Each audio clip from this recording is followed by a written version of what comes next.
Friends and colleagues, welcome to the 145th, 145th webinar today. At INHAF's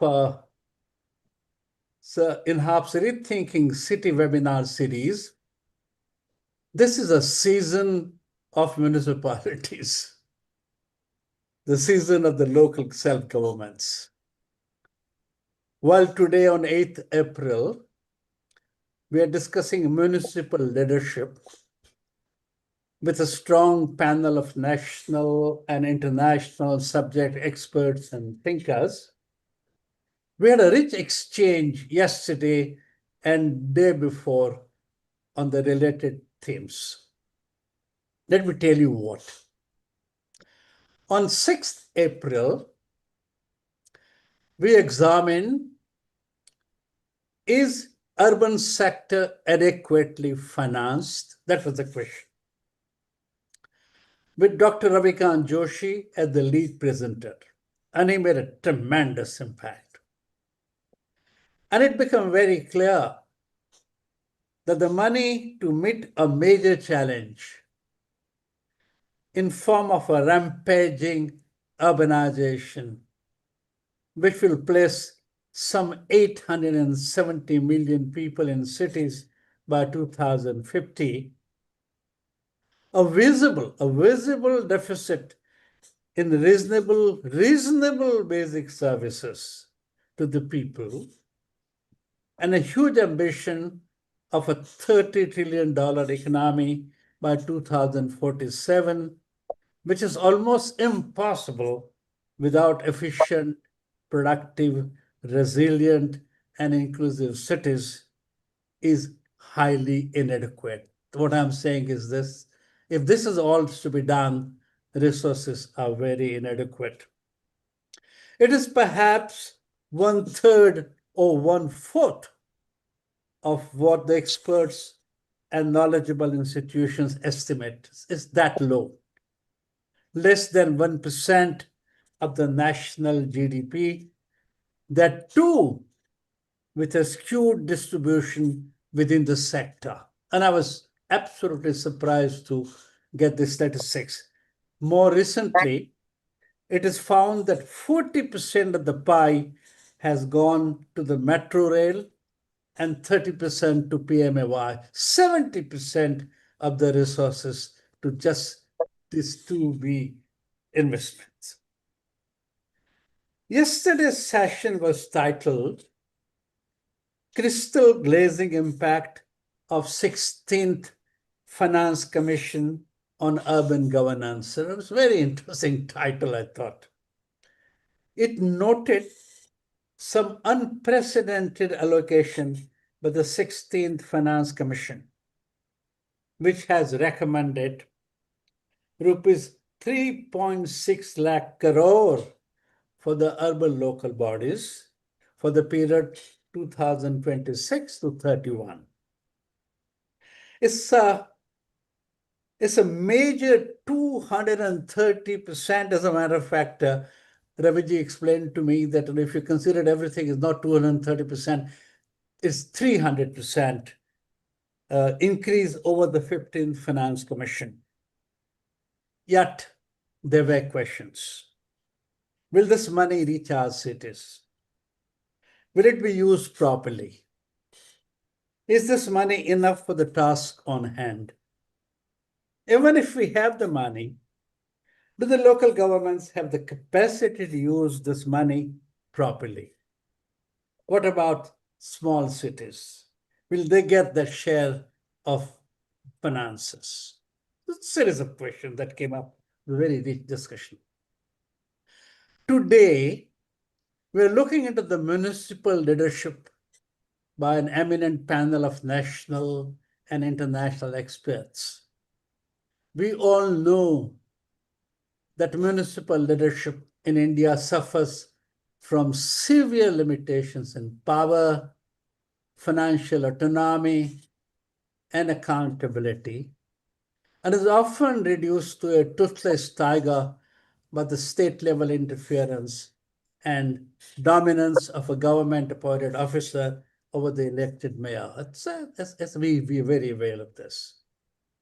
Weakened mayoral authority, limited financial autonomy, short mayoral tenures, interference by state governments, fragmentation of governance, poor talent management, corruption, and mismanagement are the known curses afflicting our local bodies.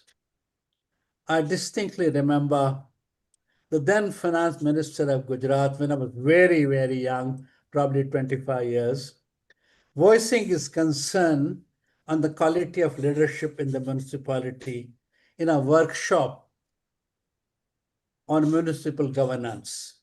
I distinctly remember he said that half of the elected councillors were not worth running a pawn shop worth rupees 5,000. What he was saying that how can they manage a big and a complexity if this is the quality? That I thought was a very harsh comment on the quality and caliber of political leadership in the local government. But it appears that things have not changed very much. The structural weaknesses prevent municipal leadership from effectively addressing the challenges of urbanization in India.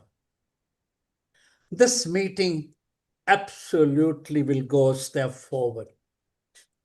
The panelists will not only analyze what is wrong and what is not working and why, but also where it is working, why and how, and what could be done to change, improve, and capacitate our leadership of the third tier of the government. Those government must work and deliver. I don't think we have an option. They must work and deliver. Let me thank the co-presenters of this 4-event webinar series, the Center for Multi-Level Federation and Praja. We're also grateful to Dr. Tathagata Chatterji, professor at XIM University, who is moderating these webinars and whose constant efforts have made this possible. Thank you, Tathagata sir. I'm also grateful to this distinguished panel for making time and agreeing to share their views, perspectives, experiences, and insights. I'm going to thank everyone at the end by their name, so I'm not doing it now, but we will certainly do this. They deserve it. And lastly, as many of you know, INHAF has been running this webinar series titled Rethinking City for the past 4 years, and this is its 145th event. This is an effort at putting multiple dimensions of India's daunting urban challenge in the public domain through a multi-stakeholder dialogue.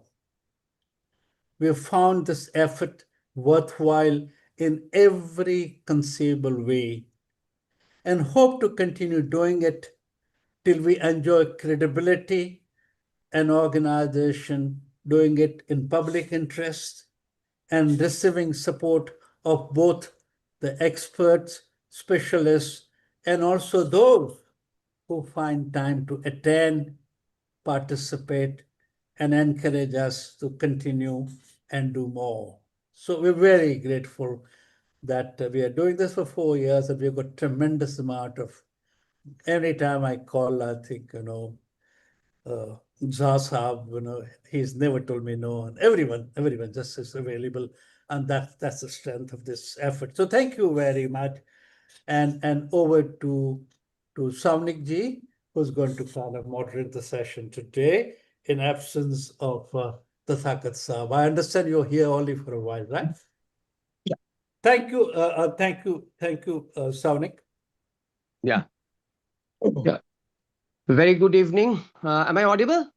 Yes. Yes. Very good evening, afternoon, and morning to all our very eminent speakers from different parts of the world and India.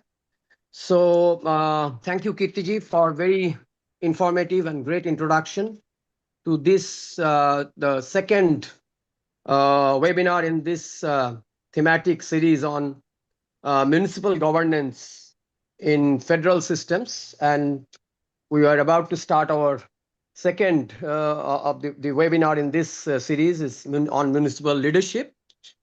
So, and we have a very eminent panel of speakers. I'll be coming after some time. So just to briefly introduce, just to extend the discussion what Kirtiji has initiated, cities in federal systems occupy a very complex institutional space, negotiating authorities, resources, and accountability between higher tiers of government and local constituencies.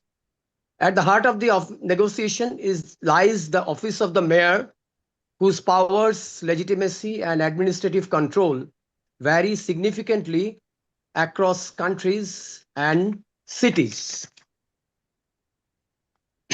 In India, despite the intent of 74th Constitutional Amendment to strengthen urban local bodies, municipal leadership remains institutionally constrained with short mayoral tenure and other limitations, which Kirtiji has already mentioned.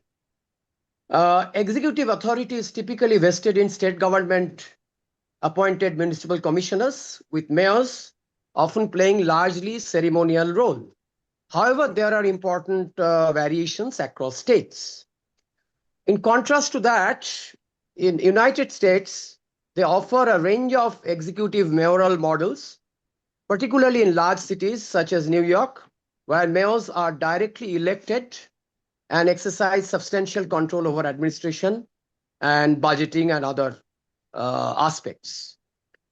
A very different but equally instructive model emerges from South Africa, where the post-apartheid constitutional framework introduced executive mayoral systems within a broader vision of developmental approaches of local government. These variations reflect deeper questions of federal power, arrangements and degree of decentralization, and democratic accountability. With these few words, I would like to first invite our one of the co-organizer of this event, Center for Multi-Storied Federalism. So we have Dr. Balveer Arora, who is the chairman of Center for Multilateral Federalism, to share his experiences and his opinion on this particular webinar today. Welcome, Dr. Balveer Arora ji, to share his views. Thank you very much, Souvanic ji, and thank you, Kirti Bhai, Tathagata, and some new friends that we are having today. On behalf of the Center for Multi-Level Federalism, I would like to congratulate Tathagata Chatterji for curating this series of 4 encounters specifically built around the questions that political scientists ask of who gets what, when, and how. I think today we are discussing the who, the leadership part, and the when and the how involves financial outcomes also, which we are going to be taking up when we discuss what was mentioned earlier, the 16th Finance Commission, and the way in which the future is presenting itself over the next few years, but in the longer perspective, as Kirtibai mentioned, the perspective of 2050 and 870 million urban population. What I'd like to place before you are a few considerations that we at the Center for Multi-Level Federalism, and I emphasize multi-level because there are some doubts about the number of levels of the federal system. Recently, I read an opinion piece by a former finance minister of a state who felt that strengthening urban government, self government bodies was taking away from the second tier of the federal system, weakening the state governments. I think this kind of uh, calculation of a zero sum arrangement between levels is not very productive, because the sharing of powers, finances, and responsibilities in a multi level framework, we have had in the literature extensive use of the term multi level, and I insist on spelling it as one word, though the hyphen is often used. Multi level planning was one of the first things to emerge. Multi level governance has taken shape, notably in the European Union, and I'd like to uh, extend it to this concept of multi level federalism, where we see the different levels as being entrusted and empowered to perform the functions that they are A, best suited for, best equipped for, and B, that they are given due importance, not as a zero sum game, but as a win win combination where each level supplements the other. One of the concepts that is prevalent in Europe is the subsidiarity concept. Subsidiarity as something which designates what is best treated at the level closest to it. There are some conceptual issues with subsidiarity because its origins come from a highly hierarchical system, namely the Catholic Church, which organized itself from the parish to the diocese and moving up. The basic structure was extremely hierarchical, with the authority centralized at the apex. So while the subsidiarity principle is useful for drawing up lists of functions and allocating them between levels of government, I think we should stay clear of the hierarchical content that is implicit in the subsidiarity concept. And that is something that remains very powerful in the thinking on vertical devolution of powers and on vertical uh, management of challenges that face both urban as well as rural government. What I'd also like to emphasize, and I'm flagging a few issues which are uh, which seem to me to merit some detailed reflection by this distinguished panel. At the last session, Kirti Bhai, who inspires us in many ways in continuing this work, ended on a very pessimistic and despondent note. As to, he asked us what are the reasons for hope. Are there any reasons for hope? And whether we can look forward to something that is going to improve in this dismal scenario. You recalled again today the remark of on the quality and caliber of leadership. Now, for a political scientist, the way in which leadership emerges and is nurtured is closely linked to the possibilities and opportunities that are open to it. In a theoretical framework, in federal studies, local self-government are, you might say, idealistically viewed as nurseries of leadership, where leaders uh, grapple with issues that they know about, that they are close to, and thereby grow in depth as well as scope to be able to tackle issues at higher levels. That is the idealistic point of view.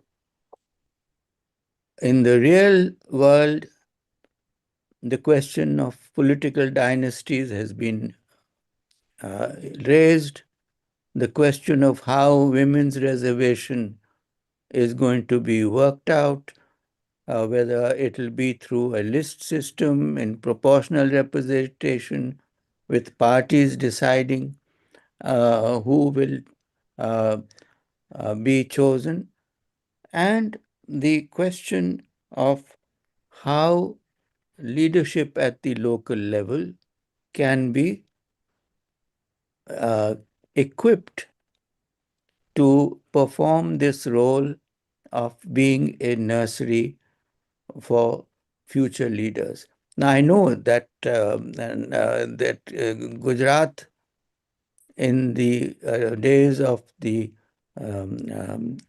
in pre-independence days, I should say, was considered one such nursery, and a lot of senior leaders uh, gained their spurs while uh, uh, uh, exercising functions at the municipal level. We see the possibilities in other systems, in other federal systems, and therefore I'm particularly happy that we are going to be discussing examples. But all of us have been struck by uh, the outstanding leadership of Zoran Mamdani, and how that can be a case study for looking at how leadership at the level of a metropolitan city can possibly perform and grow into bigger roles. The census is going to be upon us very soon, and I was looking at the statistics that were put forward. I think it's important to keep those in mind. So we are told that we have 784 districts.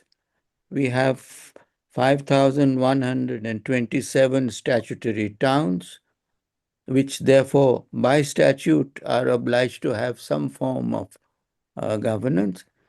And we have 4,580 census towns, which have urban characteristics. You are all familiar with the definitions and the criteria which are used to make these classifications. Undoubtedly, these more precise figures will emerge. The reason why I am citing this is that even the task of mapping the size of the problem is something that is a challenge. And I think Tathagata has very nicely curated this series. We are in the third phase, going to be looking at the challenges for small and medium towns. And that is something that generally escapes attention. The 16th Finance Commission, with its massive emphasis on the upgrading through central impulsion.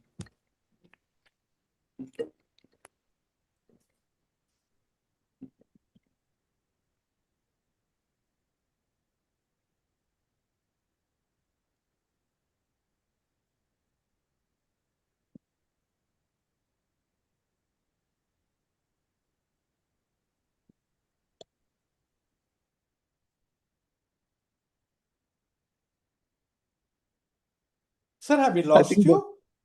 yeah, I think Balveer sir has become mute. No. Sir, Balveer sir, you are mute. Yeah, I'm sorry. I had my connection broke briefly, but I am back now. I'm sorry for that interruption. What I was saying at that point was that the uh, the way in which the we'll have discussion. We'll have occasion to look at small and medium towns, and then the fourth one that Tathagata has prepared for us, we will look at the fiscal dimension also. We must keep in mind that the model that is emerging for urban development is not taking seriously the fact that we are a multi-level federal system. It is disputed rather at different levels. It is disputed by the states. A state finance minister who says that it's weakening the state if the cities are helped. Now, maybe the objection is to the model of development, the central schemes, and because we have the experience of the smart cities, which was there's a lot to learn from that.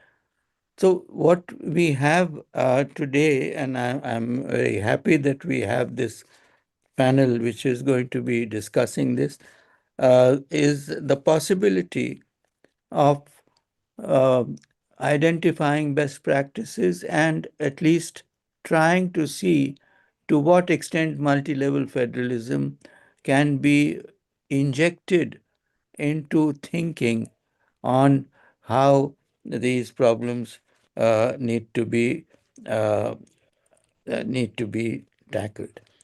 Finally, I think uh, I would like to end by saying that strengthening local bodies at the cost of states is not an objective, because we had this question of an indestructible union with so-called destructible states, and we had a state that was destroyed.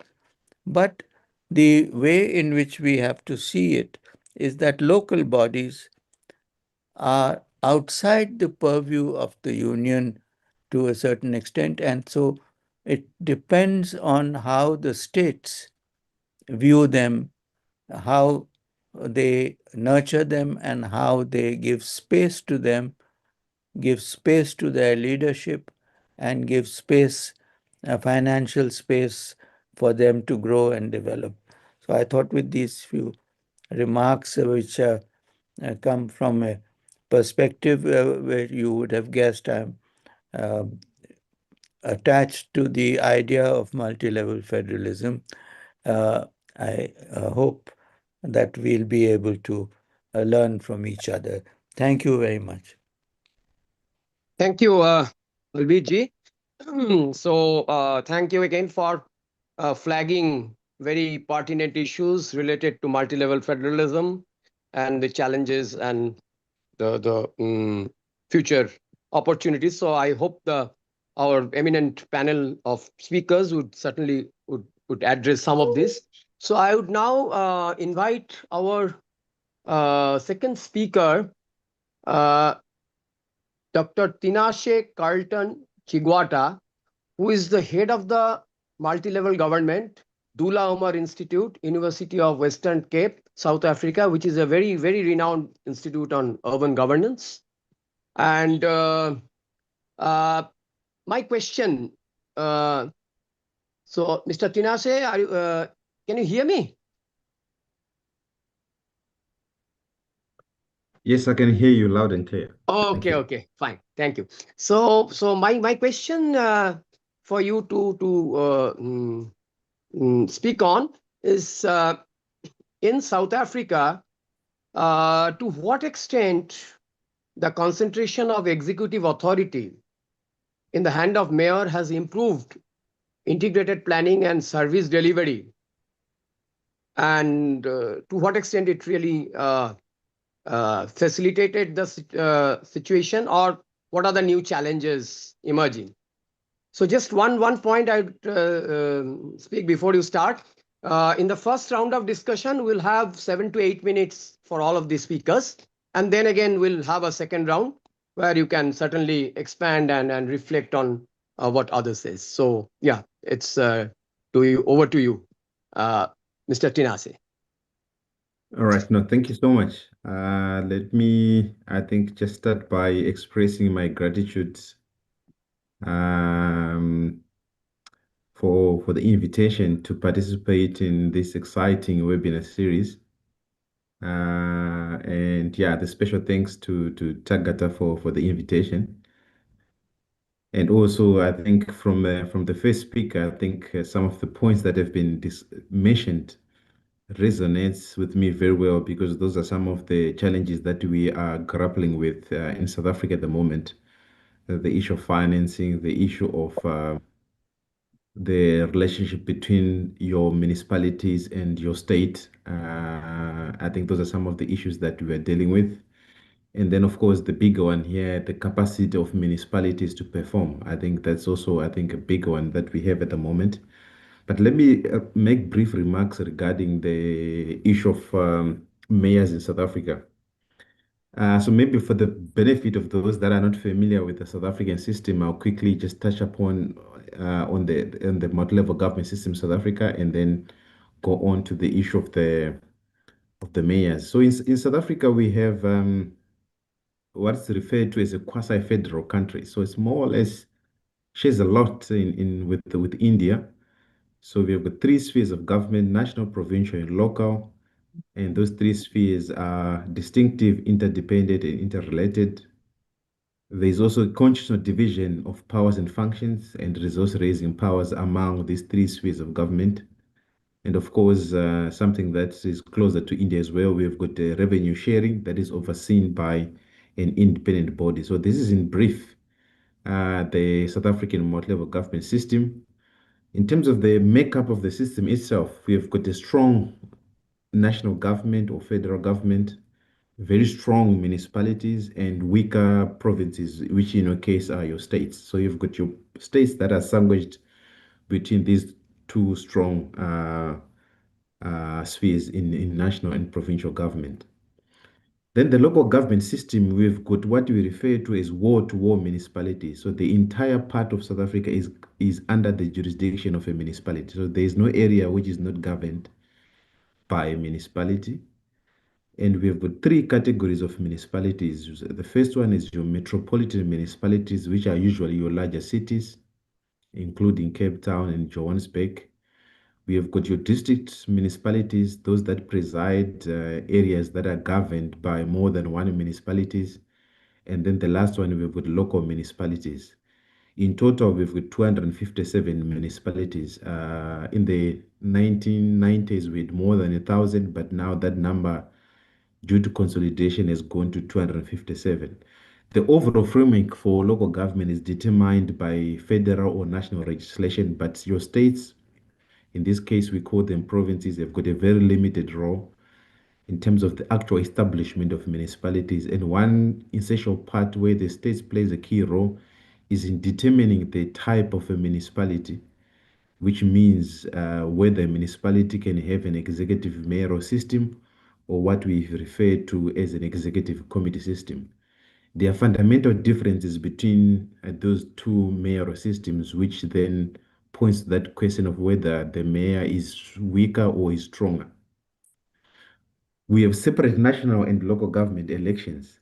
So your federal and state elections take place at the same time, but local government elections take place at a different time. Mayors have got a term of 5 years in office, so they've got a largely longer term of office compared to what we see in other countries. So let's look at the two types of mayors. So your strong mayor, which is the topic that I've been asked to speak to, is what we normally refer to as the executive mayoral system. So this is the most powerful type of mayoral system. And this mayor is elected by members of the council, so by councillors. And once this mayor has been elected, he or she appoints his or her mini cabinet. And this cabinet is accountable to him. This is the most common system throughout the country. So if you go in 8 of the 9 provinces, this is the most common form of mayoral system that we have. But we also have another system that is called the executive committee system. So once a municipal council is elected, it elects an executive committee which exercises executive powers of the municipality. And the council also elects a mayor that chairs that executive committee system. So this is much more the mayor in this system is quite weak because the decisions are taken by the executive committee system, which he or she chairs. This executive committee system is accountable to the municipal council, and it must reflect the composition of the council in terms of the parties that are represented there. And this system is used in one province, which is KwaZulu-Natal province. But there have also been suggestions that this system be used in municipalities where there are coalition governments. How has the strong mayor system helped or fostered effective planning and service delivery? So the strong mayoral system, I think, has improved the state of local government because now you've got a strong face of local government in the form of a mayor. And the mayor has got key roles around integrated development planning and budgeting. It is the mayor that tables the draft plan and the draft budget. And the mayor has got very specific functions around, holding city managers accountable. And the mayor is in a position to make decisions quickly. So this strong mayoral system allows the streamlining of decisions. It is also enhanced, I think, strategic coherence as well, in the fact that you've got this person where they can make executive decision making powers.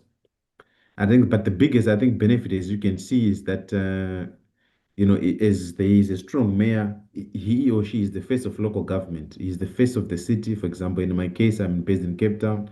The mayor is the face of the city of Cape Town. So ideally, it makes political accountability easier to enforce because there's a particular face that you can point at. But there are also, I think, downside of this strong mayoral position. But let me just leave this for the second part of the discussion. Thank you. Okay. Thank you, Mr. Tinashe, for discussing one part of the strength of the executive mayoral system. We will come again back to you in the second part of our discussion. So I would now like to request our third speaker, Dr. Wafa Al-Daily, who is the Vice President of ISOCOP and Executive Director of INHAF International. Can you hear me, Dr. Wafa? Yes, I can hear you. Yeah. So my question to you is in the context of USA, is the strong mayoral system is leading to some kind of risk in terms of over individualization or personalization of urban governance in large cities like New York, Chicago, or others, and how that is actually facilitating or creating some hindrance in the long-term institutional stability of urban governance. Yeah. Dr. Wafa, please. Much. Thank you for having me today in this very timely discussion, I would say, and thank you for the invitation extended to me to contribute from the perspective of the US angle. So previous speakers spoke about different issues from different parts of the world, India and South Africa, and I think there are many shared perspectives and things between all cities and metropolitan areas as well as countries across the world. Before I address the central question that you asked about over-personalization and institutional stability, I want to offer some kind of initial background about the U.S. Fundamental federal kind of system running in the country. So it's very important to understand that American cities have no constitutional standing whatsoever about the cities themselves. The United States Constitution does not specifically mention cities, counties, or even local government at any point. And for the 10th Amendment reserves the power of the states. For most American legal history, cities were treated not as democratic entities in their own rights, but as part of creation under the law of the state. So they exist under the government of a state, and they allow them to exist after that. The result of that, we have three-tier of system. We have the federal government on the top, where they are setting the policy and distributing the annual budget for all states. Then we have 50 states, and in the middle between both, which we can consider them the real gatekeepers for city power. And we have almost 89,000 local governments at the base. So these are delivering the visible face of governance like policing, zoning, water, infrastructure, schooling, transit, and etc. Having said that, we have in this discussion like a strong model of mayoral models here in the US. With describing a very specific subset of landscape of that entire architecture in there. With these large cities, we have the home rules charters, where the state can be guaranteed with some power as a city board, self-governance power, like New York City is a very a presentable example, I would say, but it's not the norm here in the US.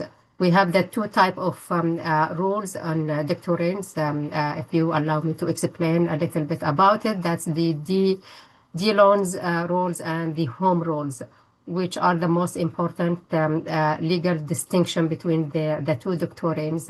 The first one, D loans rules, which was established in the 1869 by Judge John D. Loans, that rules the municipalities' cooperation, where they possess only the power explicitly granted to them by state legislatures. And then there is no doubt about whether the power exists or not. The doubt is how to resolve this against the city itself. They still control law in approximately 20 states across the nations. And in these states, mayors cannot enact or issue any policies that state legislatures are not explicitly permitted or supporting, regardless how large of the city is, or how strong is the mandate, or how urgent is the need in there. The second doctrine is the home rules. In contrast of that Dillon's rules, we have the 26 other states or more than states have granted cities board self-governance. The power comes through constitutional charter provisions. New York City, Chicago, Los Angeles, they are operate under that home rules charter. We can here know the why New York City mayor can issue an executive order requiring jurisdictional warrants to, for example, ICE, or sign a rent for stabilization, the rent policy, or having also, let's say, a pilot grocery program in there, none of which requires the state authorization.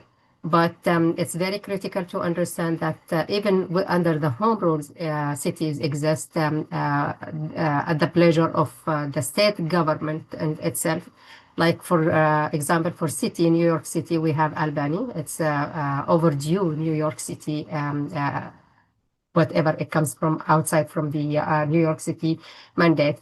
And the state still preempt the law of the city itself. So why or what makes the mayor strong? And before I go over the personalization of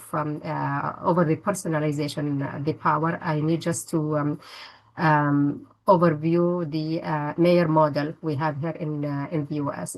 So we have a genuine strong model system requires three things simultaneously at the same time to happen.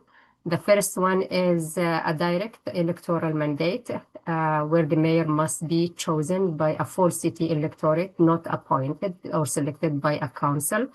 The second one is a real executive authority. The mayor must be able to appoint and dismiss agency heads, issue executive orders with immediate effect, and lead the full city bureaucracy. And the third one is the administrative control. The mayor must have operational head of day-to-day activities within the governance of the city, not just a figurehead who is approved decisions made by others. New York City mayor possesses all the three powers and the test and under his authority in there. And that's why it's a very recognizable case in here to discuss. And the scale or concrete terms of the New York City mayors manages the workflow. Let's say we have 300,000 plus people in there with annual budget. In 2026, it's almost $115.5 billion, which is the largest than the national budget of the majority of the world's countries. And the mayor appoints more than 40 agencies, commissioners, spanning in every domain in urban life, from housing to sanitation to criminal courts, and always allowing and helping him to do the executive orders as well and immediate legal effects. And he has the mandate and command for New York Department, Police Department, and also fire departments. With that, we have 5 models here in the US. The first one is strong mayor council, which be elected. A mayor will be elected, and it has a high power that comes from New York, Chicago, and Boston, I would say. Then we have the second one is the council manager, which is elected the council or appointed the professional city manager, or mayor, or as a chair. And the power is kind of moderate. And this is represented like 55% of many American cities in here, including Phoenix, Dallas, San Antonio, and San Jose. The third model is the weak mayor council, where the council holds most of the power, and the mayor is largely just ceremonial. And this is 10% of the cities across the US, including the Minneapolis, Milwaukee, and other provinces. Then the fourth one is the commission, where we have the elected commissioner of each head of department. It's kind of hybrid legislative executive kind of a power. And the power is shared between the mayor and the commission. And it's only 1%. And it's kind of historically is becoming in Portland. And the last one is the town meeting, where direct democracy is happening with eligible voters vote on local policies, and almost like it's 1%. It's not that much. So coming like for the state of New York, we have 6 elected offices. We have the first is the mayor. The second is the council. The third is the city controllers. And the fourth is the public advocates. The fifth is the board president, and embedded within the structure, the term intact of by voters, where they have the power also to say things like no New York City mayor can enrich beyond that without constitutional change requiring another referendum. For the example that we have about the most prominent example that we have, Zohran Mamdani. He is the most compelling current illustration of everything happening, and it describes the mayor power in here. He is the 112th mayor of New York City in the office since January 2026, beginning of this year. He is the youngest, I would say, mayor being elected in the office, and the first mayor, Muslim mayor in the New York City history. He is South Asian and also American, the first from Queens place, and he was elected with over 1 million votes, which is like a record there since 1969. So he defeated former Governor Andrew Cuomo. For the election, it was kind of a historic election. What happened was widely described as one of the most stunning and upsetting in the modern American history for municipality history. And Mamdani defeated the former governor, as I mentioned, Andrew Cuomo. Once he is a Democratic Party, and he was really strong in there. But we see the needs of people in there, and being close to people, how you can interact with people and respond to the needs of the city and respond to the needs of people at that time. People, they were like very, especially those marginalized, and New York City is a very diverse. It's very, very diverse, and it has a lot of complexions in there. So people, they felt that the person who is going to respond to their, the curve is going down in every aspect in life in New York City. So the candidate won with 1 million plus votes, which was a cross threshold for the election. And at that night, it was like kind of a ceremonial, the voice of people emerged, and it being, very strong with that. For Mamdani, he ran as a democratic socialist on a platform on affordability. His big domain was there of affordability for everyone, affordability in housing, affordability in healthcare, affordability in schools, affordability in transportation. And he promised to freeze approximately 2 million grant like tenant, like it's a big promise. But that's something that he wanted to help the people who are living in this big metropolitan area. From his day one, he was trying to speed symbolic clarity. His first executive order revoked every executive order of his predecessor, Eric Adams. Once he gets into the office, he just banished all these and indicated the bribery charges against the former mayor. And it includes 2 other orders. One of the orders was expediting the land use review procedures that cut the standards of housing review procedures from 7 months to 90 days, and also force the task force to streamline housing approval.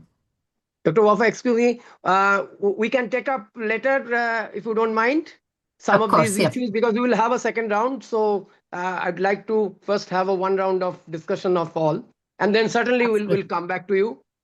Absolutely. Please don't Thank mind, you. huh? Yeah, I Thank will you. come back, Absolutely. certainly. Yeah. So thank you, Dr. Wafa, for highlighting the various type of mayoral models and also the issues of the people, citizens, and city, particularly New York City, in the context of very high-profile election. Now, let me turn to India. I'd request Tathagat first, because he wants to leave. I think Tathagat is okay if I if Yeah. okay. So yeah, if you can briefly speak on the issue of the first mayor in council system in India, that is in Calcutta, how it represented a kind of a middle path between ceremonial mayors and executive mayor, and what's happening there. Yeah. Thank you, Souvanic. And it really feels bad that I have to leave this very fascinating conversation. But unfortunately, actually, I'm on a tour and I have to go. Anyway, so the point that you have raised, Souvanic, that it is interesting that Calcutta really has a mayor in council system, which in Indian context really stands at a middle path between an executive mayor and a system where the commissioners are the de facto heads of the municipal governments. So it shows, it provides a politically led executive structure where mayor along with the mayors in council are collectively responsible and exercise executive authority over the municipal functions. In a way, it mirrors a cabinet style of governance at a city level, where the mayor and councils are assigned specific portfolios, like in a cabinet form of government at a state or a national level. So mayor and councils also have got are like mini ministers. So they are in Calcutta. They are a mayor in council for water, mayor in council for primary education, mayor in council for primary health, street lighting, and so on and so forth. About the different functions of the city government. And so what it does, that it provides some kind of a politically guided framework for the municipal administration. And it also provides ownership of the decision making, at least in principle. And it is a step towards a democratic accountability. Another important aspect of the Calcutta's model is that there is a recalibration of the relationship between the elected leadership and the bureaucracy. Municipal commissioner here also plays a very significant administrative role, but under the political executive led by the mayor. And also, one interesting fact of the matter is that um, mayor in Calcutta had, ever since the elected mayor system started almost 100 years back in 1923, has always been a significant political leader. So at in the pre-independence time, there were prominent leaders like C.R. Das, Jatindra Mohan Sengupta, or Netaji Subhash Chandra Bose. But even after 1990s, in the post 74th Amendment situation, also the mayors had been fairly strong political leaders. Uh, so, but that does not mean that this system is without any challenges. So being indirectly elected means their political mandate is mediated through the council, somewhat like, in South Africa also, it seems that there is a council type system. So here also that mandate is somewhat limited. But on the other hand, it is a balance of power. between the mayor and the council, and also between the mayor, the city government and the state government.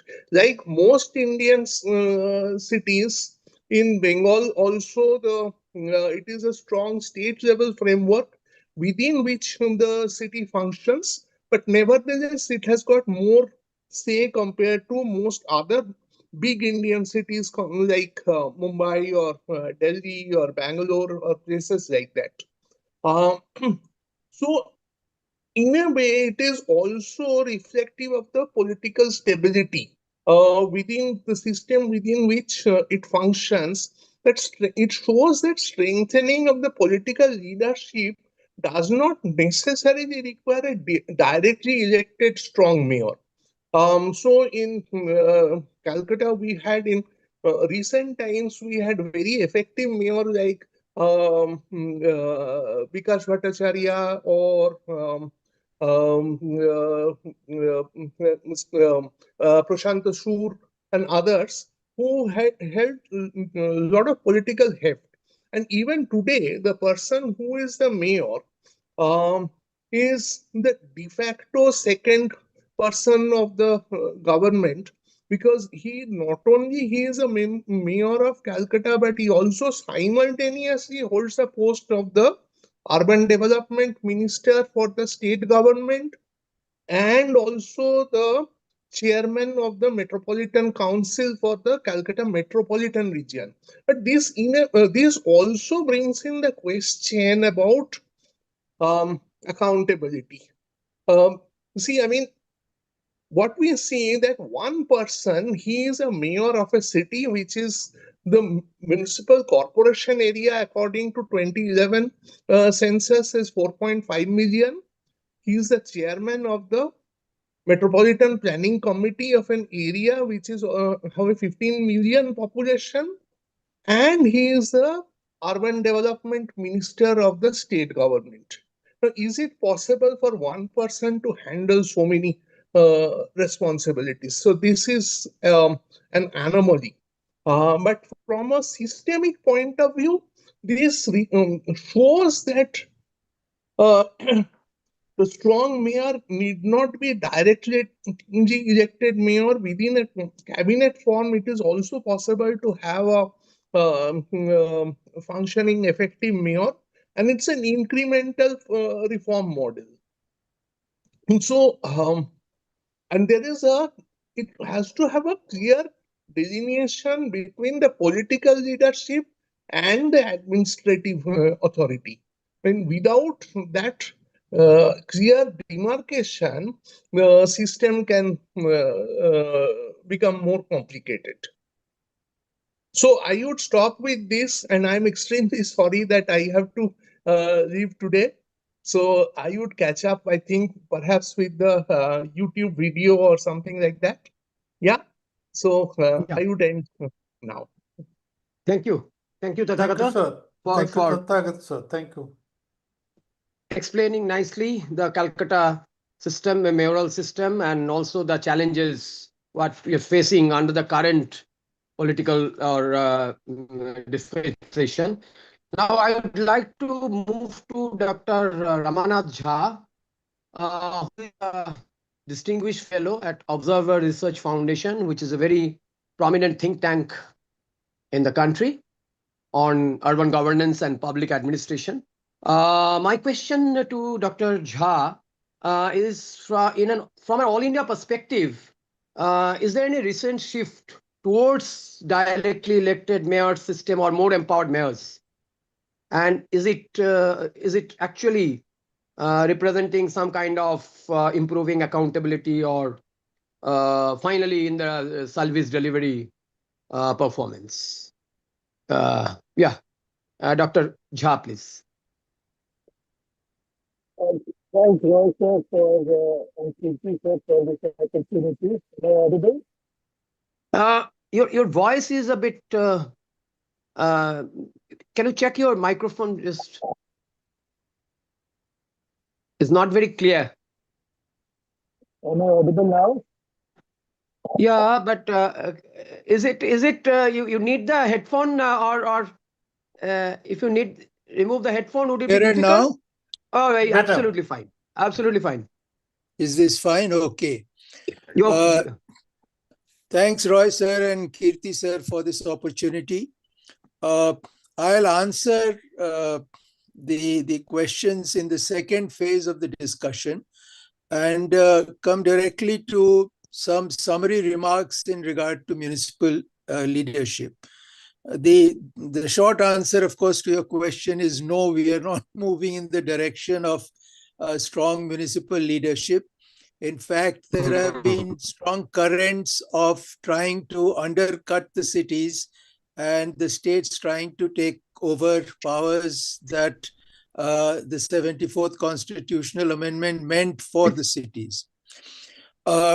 Before I make some remarks on municipal leadership, I must emphasize that in the present state of municipal affairs in India, proposing any reform in municipal leadership is like putting the cart before the horse.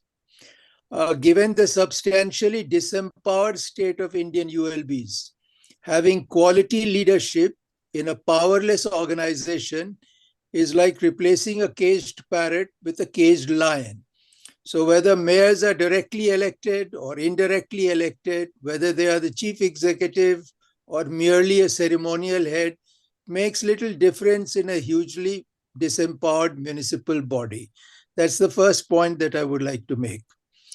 The second proposition that I would like to put forth, and I'm daring to make this proposition, is that Indian ULBs in general don't have leadership in the real sense, any leadership.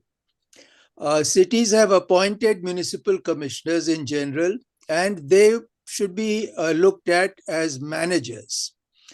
It would be a little presumptuous to call them leaders, and let me explain.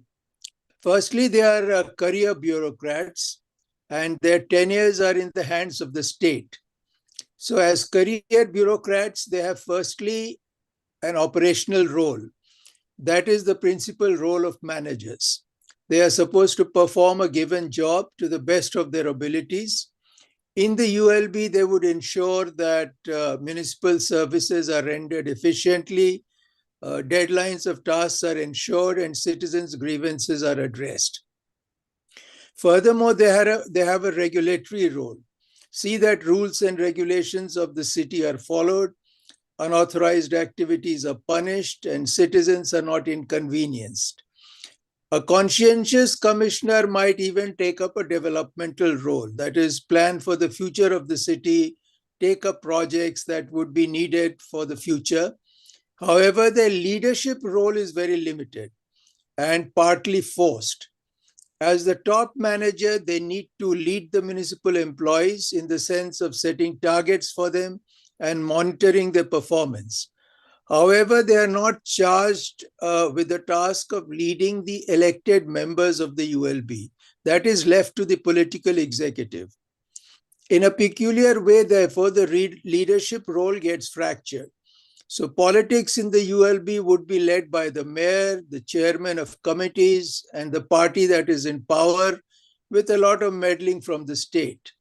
So in the peculiar arrangement that prevails in the ULB, the municipal commissioner perceives the political leadership as the opposition, and the ULB's political leadership perceives the municipal commissioner as the opposition. So it is reciprocated from both sides. Now, unlike the governments at the center and states that are led by the political executive, the third tier of governance, as I've explained, does not really have a very clear-cut leader. Surprisingly, the much hyped 74th Amendment did not even think it necessary to mention the mayor. Neither do the state statutes spend too much time on the mayor. To just give you one example, the BMC Act, for instance, mentions the mayor in a mere 2 sections. Section 37 of the BMC Act provides that the corporation shall, at its first meeting after the general elections, elect one of its councillors as the mayor, who would preside over every meeting of the corporation. And Section 36 stipulates that it is the mayor's responsibility to convene the monthly meeting of the corporation, and he or she will be removed from office by the state government if there is a failure to convene 2 consecutive meetings of the corporation. As one can see, the mayor, he or she is not placed in the position of a leader, and there is no one in the city that can perform the true leadership role. That is, provide vision, drive innovation, and set the whole city towards achieving its cherished goals. We were talking about the New York mayor, so it would be good to contrast that. Now, the New York City Charter, the very first chapter of the charter is devoted to the mayor.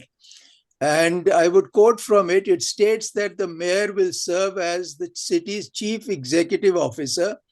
He shall have a monopoly over all appointments and dismissals, including those of administrators, departments, commissioners, including the police commissioner and other officers not popularly elected. He shall appoint 1 or more deputy mayors, have the powers of a magistrate and the powers of a finance board. And Section 8 of Chapter 1 leaves no doubt for any scope or interpretation. It states the mayor shall exercise all the powers vested in the city. So we have these 2 extreme examples of the kind of leadership that exists in 2 different systems. Now, the consequences of powerful mayors generally have been that some of them have done very path-breaking work.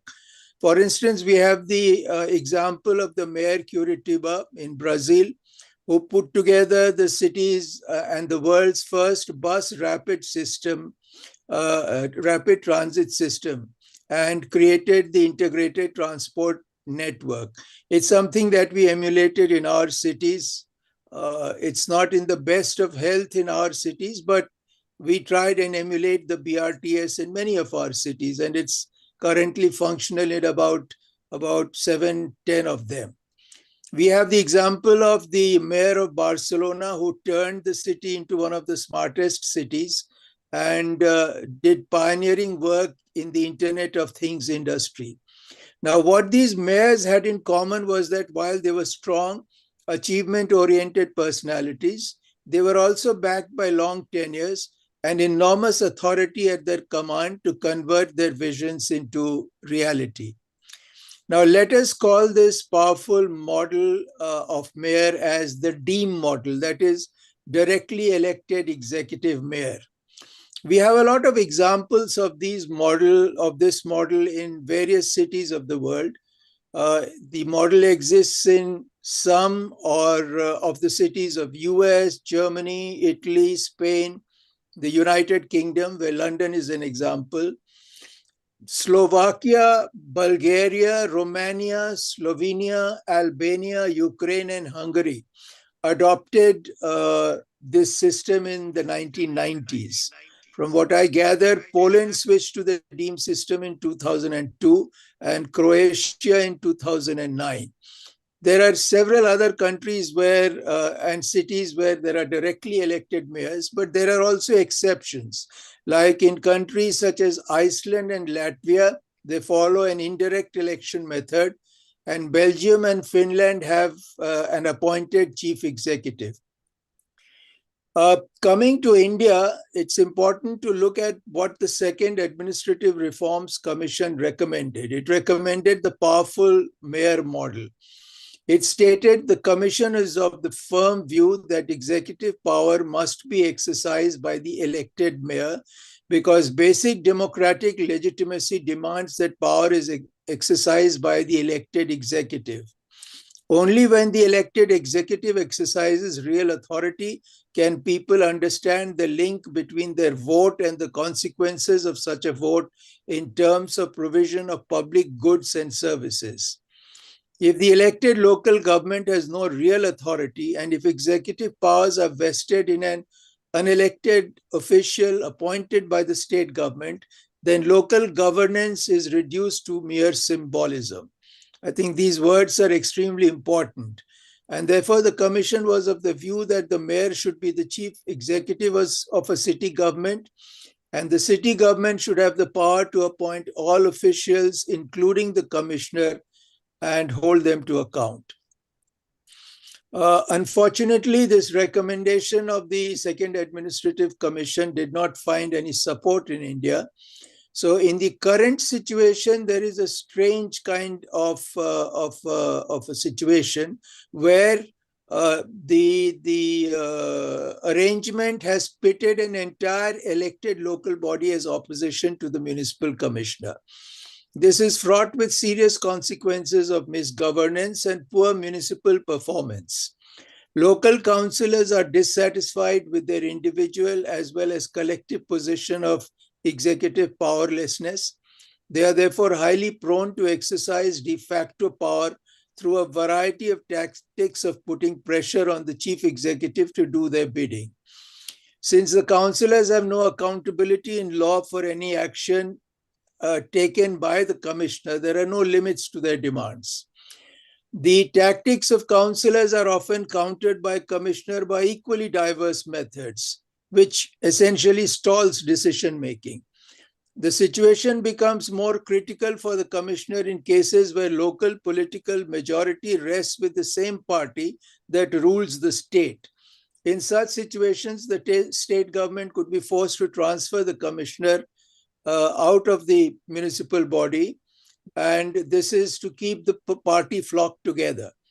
Irrespective of how a situation plays out, in the end, it is the city that loses. So misgovernance is the result from either a wrong decision that is taken or inefficiencies as a consequence of stalling. Even for these cited reasons, it is advisable that power and accountability squarely rests on the shoulders of the elected leaders. That much is quite clear. Cities with huge responsibilities must have a system that allows swift decision making. Unfortunately, ULBs are saddled with systems that are slow and responsibilities are blurred, and they have gaps that allow accountability to escape. Dr. Ramnath, can we just, we can certainly come back to you. So we'll have, because we'd like to have one round from all, and we'll have some more time for the second round.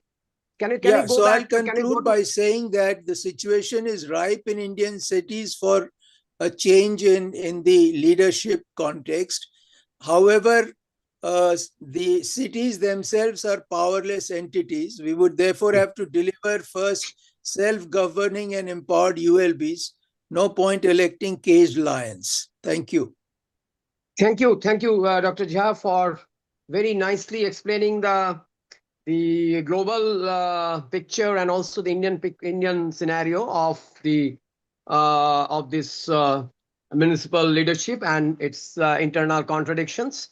I would now like to quickly move to Mr. Tikender, who is the former deputy mayor of Shimla, and who has worked on Shimla and also be a part of the Kerala Urban Commission. So yeah, Tikender ji, it's your turn, and my question to you is how, considering the Kerala, which is quite an example in terms of devolution, decentralization, and participatory governance. So is there a greater executive authority? My question is for the mayors in Kerala, translated into stronger accountability and better urban outcomes? And what kind of administrative or political challenges are connected with this? If you can elaborate on this. Thank you, Dr. Souvanic, and thank you all my esteemed panelists, Kirti Bhai, Dr. Balveer Arora ji. So as you know, I'm sandwiched between being the first directly elected deputy mayor of Simla, and then of course they disbanded the process. They didn't want directly elected. And of course now we have the same old procedural form in which the councillors amongst themselves elect the mayor and the deputy mayor. And of course, last 2 years bubbling with the Kerala Urban Commission, the only said, in fact, I am a trail to the lone surviving member there, Kirti Bhai, the National Commission on Urbanization, the only commission that India had. And I am the continuing part, the only state in the country, the province in India to have a state urban commission. And of course, the policy was approved just a month ago by the cabinet. So it's a great achievement. I think before dwelling on Dr. Souvanic on the point that you said, I have a fundamental departure to what is being discussed, and let me borrow it from what Kirti Bhai stated right at the inception. I won't take much time. I will just take 5 or 10 minutes. That's all. See, empowerment for whom? So I see cities leadership as a democratization process, the process of democratization. And I borrow this phraseology from the founder of our Indian Constitution, Dr. Ambedkar, that when the so-called developed world or the global north did not provide voting rights to every individual, we were providing this voting right to each and every one, irrespective of the caste and creed that we had. But the warning lesson that Dr. Ambedkar brought before us is that one person, one vote should translate into one person, one economic unit. I mean, of course, the vocabulary is a little different, but that's how I understand the entire process. So to me, the entire process of democratization or the entire process of empowering mayor should eventually lead to this basic spirit of the Constitution. But as we all know, and I'm sure this has already been debated in some of the webinars organized by INHAF, is about the fact that the two major stalwarts of our freedom movement in India, Mahatma Gandhi and Ambedkar, were at crossroads so far as the urban governance is concerned. Because Ambedkar was completely fascinated with people moving to the cities and ameliorating their distress, and why it was important for him to build this whole consensual framework for urban governance. But at the same time, we didn't find Mahatma Gandhi was more fascinated with the whole question of Gram Swaraj. It's not a question of right or wrong, but that's how we evolved. And eventually it took us 3 decades or so that in 1992, we had the first amendment, the 74th constitutional amendment, to have regular elections to the city governments and to the rural governments, what we call the ULBs, and the urban local bodies and the rural local bodies. Now, having said that, in this framework, Dr. Souvanic, if I have to build my argument of empowering the mayor, then it is not empowering the mayor per se, what Dr. Jha was also pointing, it's the institution of people's governance. Have we been able to create that? And I would say, unfortunately, not, because I was also a member of the National Task Force to review this 74th Constitutional Amendment with K.C. Sivaramakrishnan, who was one of the persons who scripted the 74th Constitutional Amendment. And unfortunately, the basic spirit of the 74th Constitutional Amendment that of course emanates from Kirti Bhai's National Commission on Urbanization. Of course, there are many aspects, but the 3 Fs that we talk about, the finances, functionaries, and the functionaries, finances, and Kirti Bhai, what is the third one? The functionaries, finances, and what is the third F that we talk about? Just come to me. I think just a second. The finances, functionaries, and it'll strike me very soon. Don't worry about that. Yeah, it'll come to me up. Yeah. So the 3 Fs, unfortunately, nothing has been devolved. But I link it to what would the city, for example, what we just heard Dr. Wafa talking about, the whole process of. So to me, democratization. Why do you require an empowered mayor?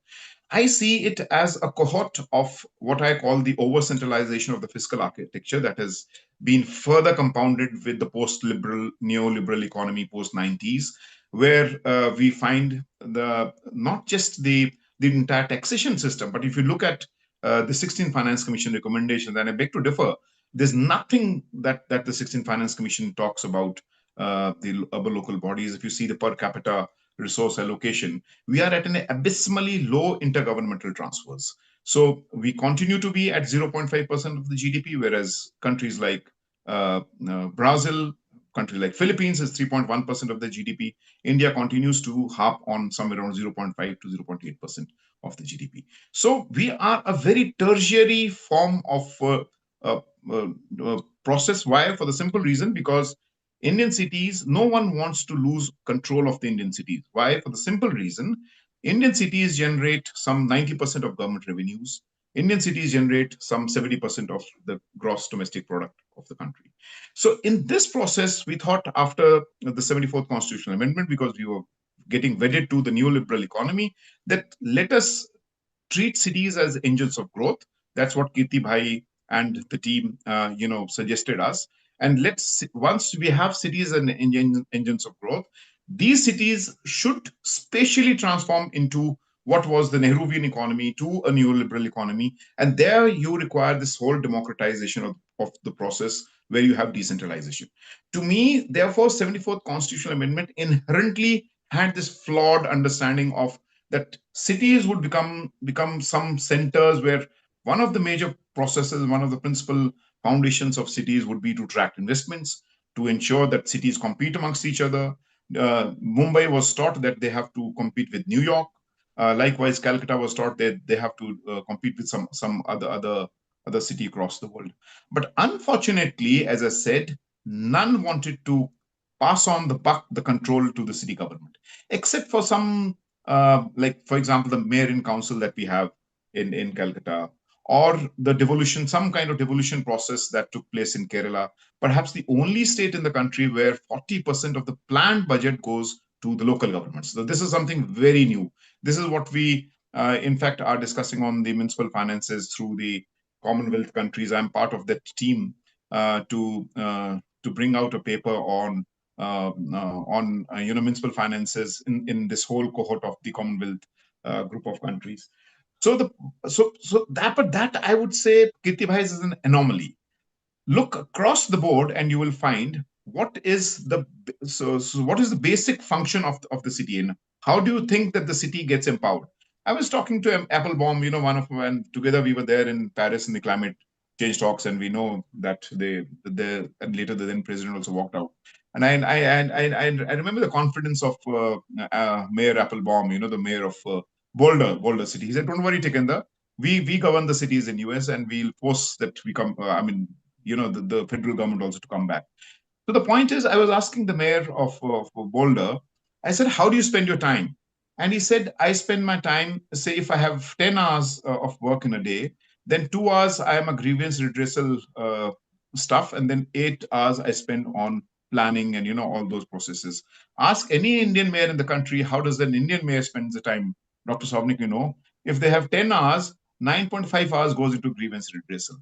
So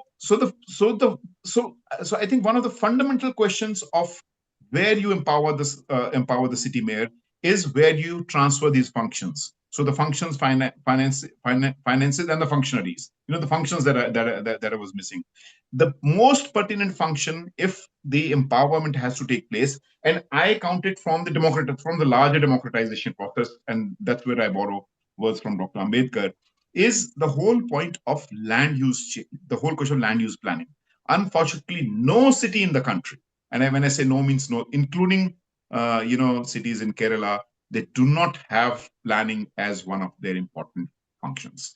Now, if you're not planning the city, which means there's some other parastatal that is planning the city, and Praja is part of this cohort of webinar series that we are doing. They have brought out a very interesting city governance index. You can go through that and you'll find how abysmally low are the functions being transferred to the cities. So I see it's not just the empowered mayor, but it's the empowered people and the council, which was also kind of envisaged in the 74th Constitutional Amendment. Unfortunately, that's not. Now, lastly, Dr. Souvanic, what we have tried to do in Kerala, because I was the one who was a lead into the chapter called the collective local governance, of course, the growth drivers. And in collective local governance, we borrowed something from the US, we borrowed something from our Latin American friends, and there where we've said a city cabinet. So we have proposed a city cabinet to be headed by the mayor. But unlike what Dr. Wafa was pointing out, the New York mayor, because it's beyond the domain of a provincial government to even think in those contours. So what we have proposed in the city cabinet is that the steering committee would comprise the city cabinet. So all the members of what they call the standing committee would be part of the city cabinet, and they will play an executive role. Not just that, because I was completely into the whole process of how do we democratize the process of people's plan, very bottom up, which is so important in a gigantic country like India, with so large a population, where almost 400 people move as migrants. And this is a great migration taking place from the north to the south. I mean, it's a big number. I mean, if there are 4 million people in a state like Kerala who come in as migrant people and 4 million people who migrate out. So how do we envision as a larger process of governance? It is there where we have suggested 3 councils along with the other standing committees that we have to be part of the cabinet. The 3 councils would comprise the first time that a workers' council is being proposed in the city, so that if you have 90% people who are in the informal sector and who have no say. I mean, look at the precarity in which the Indian cities and India's urbanization is going through. So city council, the business council, and of course the citizens council, so that you can build in the whole question of local economic developmental strategies and actors. And this whole, the entire alienation of the youth that you find. So therefore 25% of the council seats to be reserved for young people less than 30 years. So there's some very radical disruptions. And of course, the starting point, the entire process of planning to be shifted to these cities, where the whole question of director planning to be part of and to be taken care of by the mayor. Lastly, Dr. Souvanic, that I want to add, because this whole question of the bureaucrats controlling, and the bureaucrats being manipulated or played, this is what Dr. Jha was also pointing out, by the provincial governments. So there we have said the term of the commissioner in the city, and we've termed the commissioner the chief executive of the city instead of the commissioner, to be co-terminus to the term of the city council, and to be selected by a member comprising 3, the mayor, the minister, the local self-government, so that you have a political control, and third, the local self-government secretary, who's a bureaucrat. But not just a bureaucrat, you can even get the person who's a professional kind of stuff. So let's see how these disruptions work. It is the time that has to prove.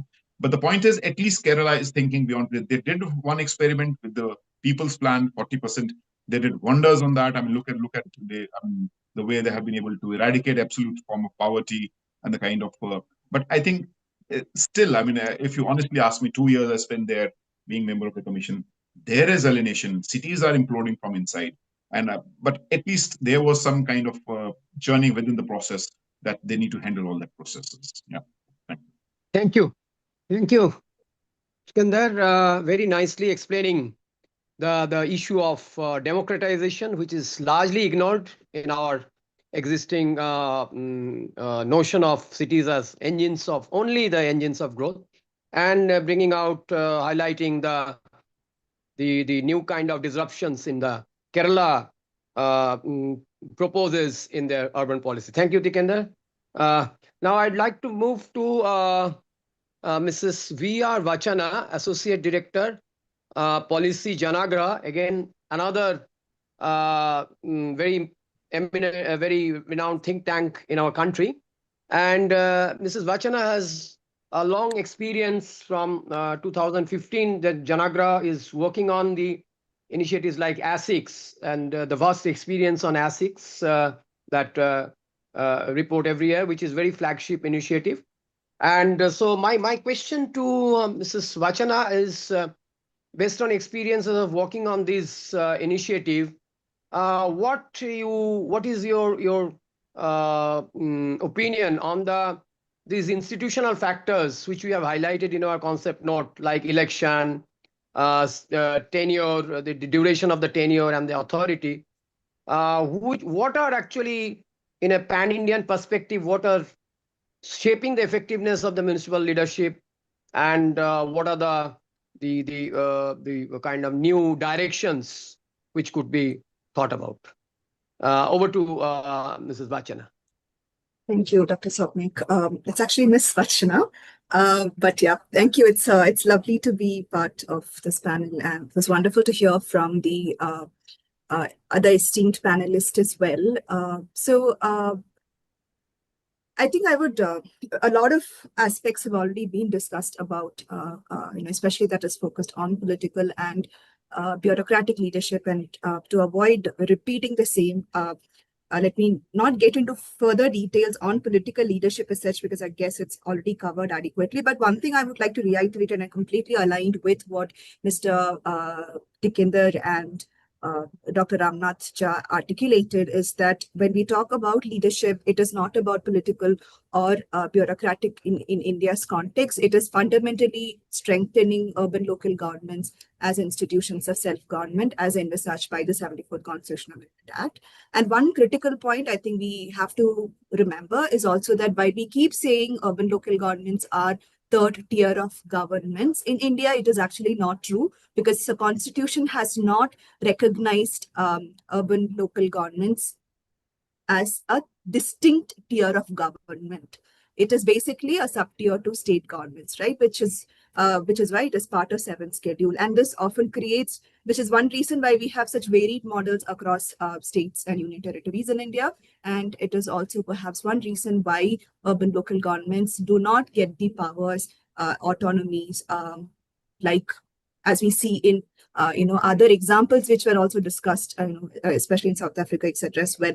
So that I think is an important point to keep in mind. Now, coming to why I think the institutional factor is fundamentally this misalignment between what is envisioned by 74th CA and what is happening in reality. Political aspects of political leadership has been abundantly debated today, so let me not get into it. However, I would like to bring another dimension of municipal leadership, which is representation of women in municipal leadership, right? And 74th Constitutional Amendment Act did something really wonderful, which several globally well-run cities actually haven't been able to achieve, which is actually opening doors for several women, several from even marginalized communities to be represented in the city council by providing 33% reservation for women in the city council. And about 19 states have actually increased this reservation to 50%. So today, as we speak, we have over 40,000 plus women councillors, out of 80,000 odd councillors in India, which is an amazing, democratic achievement, I would think. However, the issues are also about, and we know, globally there is abundant literature to basically say that women in leadership basically result in better social development outcomes, right? But we are not able to leverage women in leadership adequately in case of our cities. One, because the situation of proxy representation still continue in different parts of India. Second, several of the women who enter into political leadership in cities are first-timers. One of the studies that Janagraha did, called City Leader Study, actually showed that a lot of women even do not have any professional prior experience, forget even political experience, right? So there is no systematic way of inducting them to the system, to train them, to build confidence in them, to be able to effectively deliver and fully leverage on their leadership capabilities. Basically, it's all learning on their own. And a lot of things, a lot of times, generally this applies to councillors across, but the challenge for women is different, right? So the second piece is, while we have made great progress in terms of representation, political representation, we are not doing a great job on representation across other key aspects. So, for example, if we look at the women ministers, urban ministers at the union level, so far India has had only 2 women urban ministers. One was Ms. Sheila Kaul. During her time is when 74th CA was introduced, and Musina Kidwai was the other person who passed away yesterday, right? And as we speak, there is not even a single state in India with a woman urban development minister. When we at Janagraha, we did an analysis to look at the other leadership positions held by women in capital cities. While we have about 18 out of the 35 capital cities are led by women, there are only 5 cities with where women are municipal commissioners. So essentially, what does this mean? So just like how Mr. Tikender also spoke about, for whom the city responds, for whom the city basically functions, is also determined by who is represented, whose voice is there on the table, right? So to effectively use the potential of women leadership and to also ensure that women's voice and requirements are reflected in the city, which also responds to women's needs. Essentially, to have cities for women and women for cities. And the reason why we say women for cities, cities for women is also because of caretaking responsibilities, etc. A city that can cater to women typically will be able to also cater to all groups, right? So this is one fundamental aspect I wanted to raise in this platform. The second piece, which is tied to administrative leadership, even and some of us spoke about how executive authority is higher for bureaucracy in India's context. However, I would also like to point out that while we think they have powers on paper, if we look at the tenure of municipal commissioners, our study showed that every 10 months a municipal commissioner typically changes in India. It's much better for large cities, but it's really worse for small and medium-sized cities. Similarly, the experience that they have with regards to urban is also quite limited. The average urban experience that our municipal commissioners have is just about 2.7 years. So which means there is a critical issue of both stability and expertise that happens. And now what are the factors that enable them to exercise their executive authority? Staffing vacancy is 37% on average. It is not like the municipal commissioners can't even decide, not forget the mayor, but even the municipal commissioner cannot decide who her team would be. So there are no powers over recruitments, no powers over finances. So fundamentally, the issue is to resolve for institutional strengthening. Fragmentation is another problem where clear activity mapping needs to happen across what an urban local government will deliver vis-a-vis state government departments and parastatals in a city. Unless we resolve that, I don't think we will be able to fundamentally get cities to deliver on what they're supposed to. So the question that we have to resolve for is not who is leading, whether it is a mayor or a bureaucrat, but are we even having a system today where they can deliver, right? Today, we don't have cities who has a single accountable authority who's responsible for the city and who's accountable for the city. And that is what we need. And I will stop there. Thank you. Thank you, Ms. Vachana. Very nicely highlighting two major issues. One is the representation of the women in the political leadership and their role. And the second one is the systemic or the structural deficiencies in the executive authority, be it mayoral or commissioner, at what level it may be. So very interesting conversation. Now would like to move to the second round where you will all the speakers will get about 3 minutes to reflect on the points which have been discussed or expand their earlier conversation. I would like to go back to Mr. Tinashe. You were discussing about the challenges of the South African system, or if you want to add anything on the issues already discussed. All right, thank you, facilitator, for giving me the second opportunity. So I do agree, I think, with a number of points that have been mentioned by my fellow panelists. I think the point around the fact that, a strong mayor only makes sense in a strong local government institution. So we cannot separate, I think, the position of a mayor from local government as an institution, and in particular cities. In the South African case, I think cities are very, very strong. I think they have local government has got a special status in the constitution because it is a level of government. And your bigger cities, which are your metropolitan municipalities, are the only category of municipality that doesn't share, functions with other municipalities. So they're quite strong. So the position of a mayor, I think, should be seen from that perspective. And in our case, where you have executive mayors, I think they've been quite decisive in leading, the planning and budgeting process, identifying priorities which a municipality must fund. Of course, these priorities must be, endorsed by the municipal council. their mini cabinet, which is which you call Mayor's Committee, or the MACO in short. I think it's quite influential, and of course, it is a cabinet of the mayor. It means it is chaired by the mayor. But in practice, we also see that I think there's a big gap in terms of what is the intention and what we see in terms of service delivery.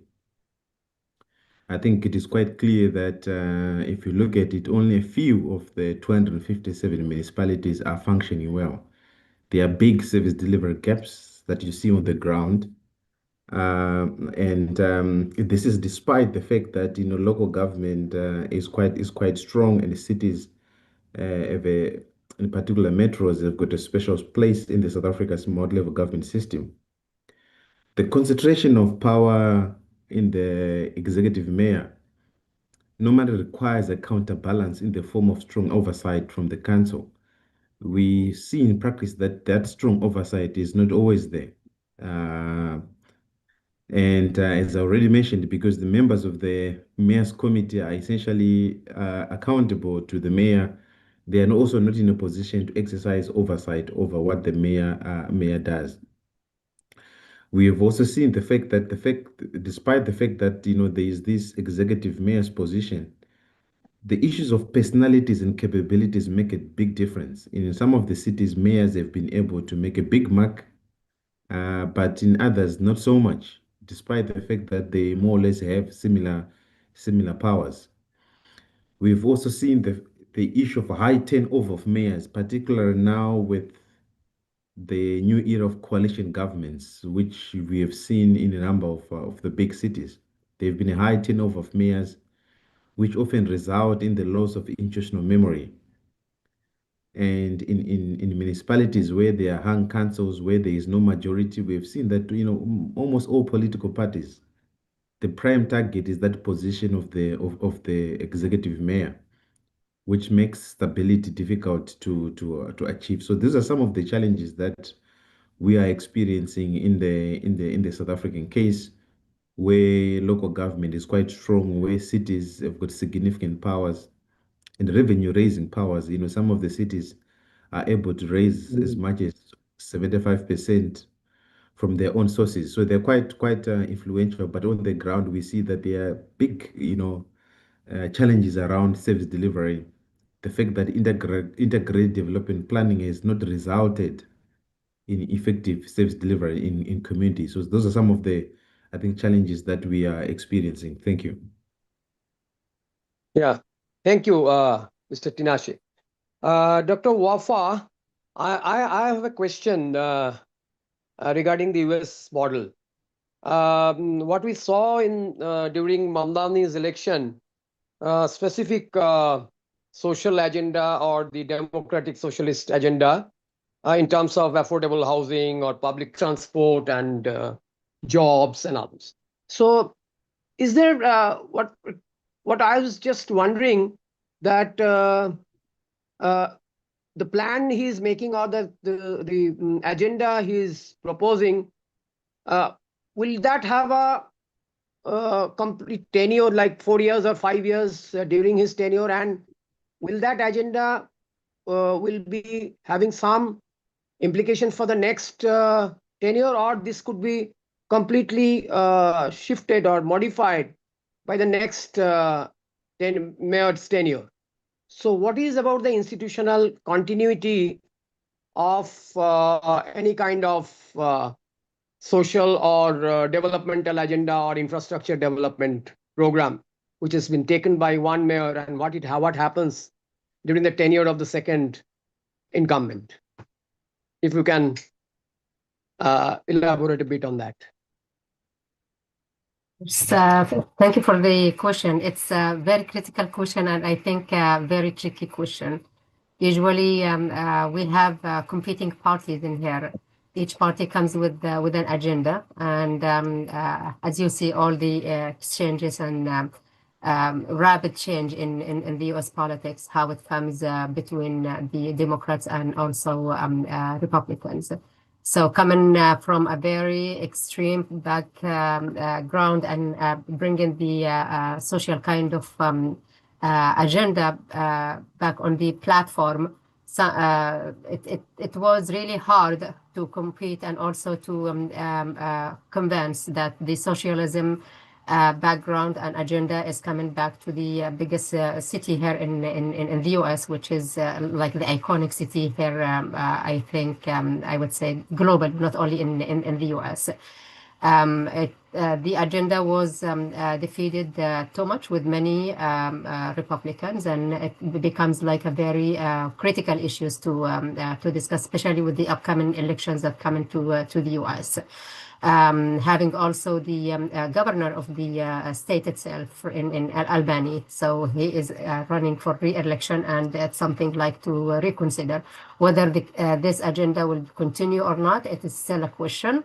How much of success it can have down the road, something also can be tested in there with competing powers between the mayor, excuse me, between the mayor and also the capital, the Albany in here, and what kind of power and executive power that is given to the mayor. And would like to also reflect on the personalization of overpower, whether it's risk in the urban governance. I would say yes, that risk, the structurally presenting the risk in there. But when we have executive authority is concentrated in one person, the charter, competence, integrity, and coalition building skills, and the person is controlled by the person and shapes the governance outcome. We have the case of Adams bribery, and also the Bloomberg stop the Frisk case proves that. But anyone can argue that strong mayor model is risk-free, but it's not engaging with them that much evidence. To say whether this fundamentally flawed in the model that we have, I would say no, because evidence is not equally clear.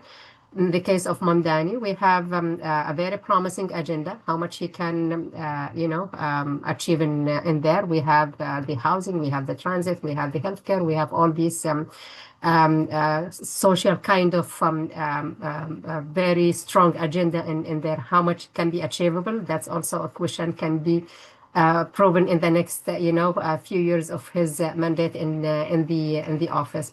But something to highlight that the New York City mayoral election has energized the debate, because it turns what was often a theoretical discussion in a very visible way to a real-time case, with Mamdan Zahrani having that very strong agenda, and also very strong victory, I would say, in there. But given the scale and complexity of New York City and the influence of the leadership is not just a symbolic, it's immediately translate into shift from policy direction to governing style and public expectations from the new mayor. And everyone is expecting a lot to happen.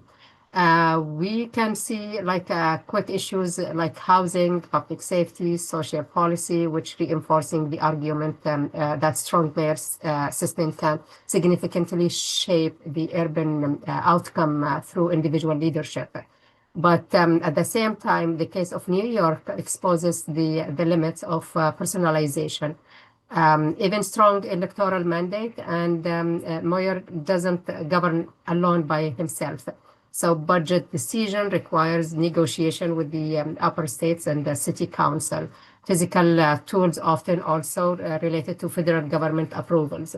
And implementation ultimately rests on a large professional civil service system that remains consistent across administrations. And the leadership in here, it comes also for pushing the agenda forward and how much we can get that push forward. I would say just concluding with that as a takeaway, whether strong mayors are good or bad, but whether it's not about whether they are strong or weak, whether that's good or bad, but it's whether the system around them is supporting them is robust enough to ensure continuity beyond the single administration, because single administration can happen there for 4 years and then it ended. And I would like also to highlight on the points that I hope I'm not pronouncing the name wrongly, Miss Vachana or Vachana. So I'm sorry. Yes, I'm sorry if I'm pronouncing the name incorrectly. But she highlighted a very critical point about the leadership of women. So despite the fact that we have here a very robust, agendas for mayors and all that in here, we still have in the U.S. also less representation of women mayors in that realm. Globally as well, it's like fewer than 5% in there. The voice of women is very important, again, to acknowledge that. And I would just conclude with there is no fixed model for mayor in there that can be adopted anywhere and everywhere. It depends on the structure of the country and the culture and the support system around the mayor himself. Mayor Mamdani is a model in there, but the next few years can prove whether that can be, replicated everywhere or can be adopted in different ways. With that, I will conclude. Thank you. Thank you. Yeah. I would like to come back to Dr. Ramanath. Can you hear me? Dr. Ramanath Jha? Oh, he seems to have left. Oh, Zasab? Has he left? Yes, tell me. Okay. No, I was just having one question, that what role do you see of citizen movement or citizen voices in this, your understanding about this municipal leadership, on the impact on the municipal leadership, or its focus, or the kind of agenda direction? So what's that, and does it vary depending on higher urbanized state and lower urbanized state, or is there any role of that depending on the level of education of the state? So do you have any opinion on that, the role of citizens organizations or citizens movement in strengthening the leadership role of municipal governance? Actually, citizens are quite organized in cities, several cities, but the constitutional framework that we have, the municipal architecture, that does not allow them the kind of role that a democracy would envisage for citizens. So at the moment, what the NGOs and citizens groups do is that they petition the municipal commissioner. So they take their grievances to him, talk about his grievances, and then want justice to be done in terms of delivering on the grievances of the people. So again, the third tier of governance in a country expects that you will have the municipal leadership. Below that, you will further decentralize into wards committees.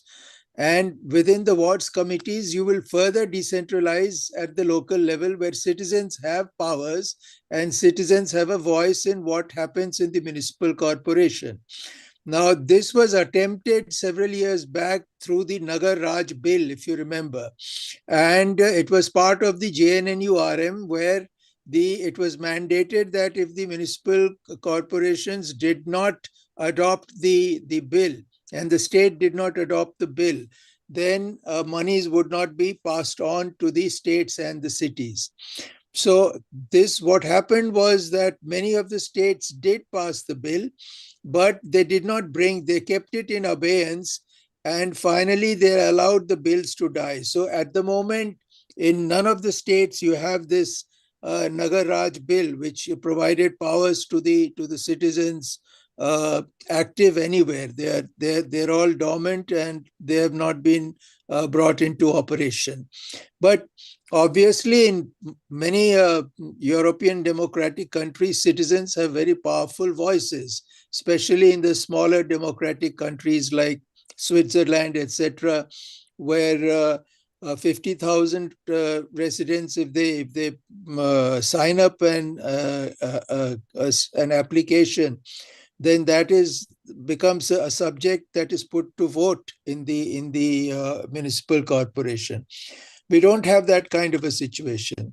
On the question of municipal leadership that we were discussing, and New York came into question several times, that if you have a very powerful mayor, is it risk-laden? Actually, the New York Charter and the State Act of the New York empowers the governor to remove the New York mayor on certain charges that could be served on him. And pending those charges, he could suspend him. So there is a check. The only question is that New York has not had mayors in the past, in the history of New York, where this power has been exercised, which means that mayors have been acting within the four bounds of law, and they have not overstepped in their jurisdiction. So I think the more important point is, what is the kind of situation that exists in your city? Now, if you have tremendous pressure in terms of demography and the kind of growth that is expected by the citizens, and if you are not able to deliver at speed, then there is a problem. You will be able to deliver at speed if you have powers concentrated in a person, because you are almost in a warlike situation where every day there are crises that are emerging. So someone should be able to take decisions very quickly. Now, unless you have a powerful person who is at the helm of affairs, that kind of a situation cannot be tackled. Wars need powerful generals, and cities that are at war need powerful people. Our cities are bursting, especially the larger ones are bursting at the seams. Lots of jobs to be done. Many services are collapsing. Unauthorized construction is going on, and decisions cannot be taken because no one has a clear-cut responsibility to take decisions. As I explained, municipal commissioners are only municipal managers, and they will not go beyond the bounds of a bureaucratic norm and take decisions.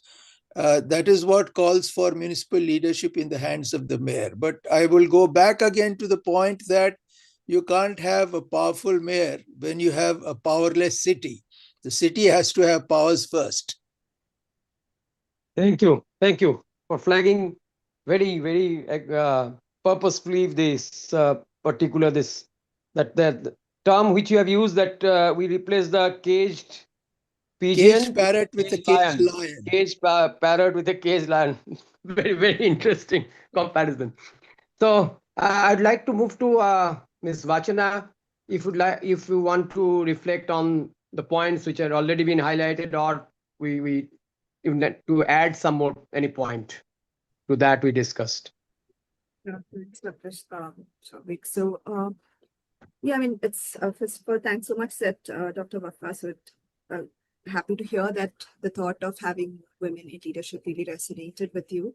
But then, for any leadership to work, like just Dr. Ramanath Jha also just mentioned, it's really important to have strong urban local governments. So that is what will actually enable leadership. And what we have heard from our fellow panelists from on South Africa and USA is that that's what is actually important, right? So what that also showed us is also the importance to align power, accountability, and leadership as well. So it's important to bring, and backed by adequate capacities at the urban local government level. So that's very important.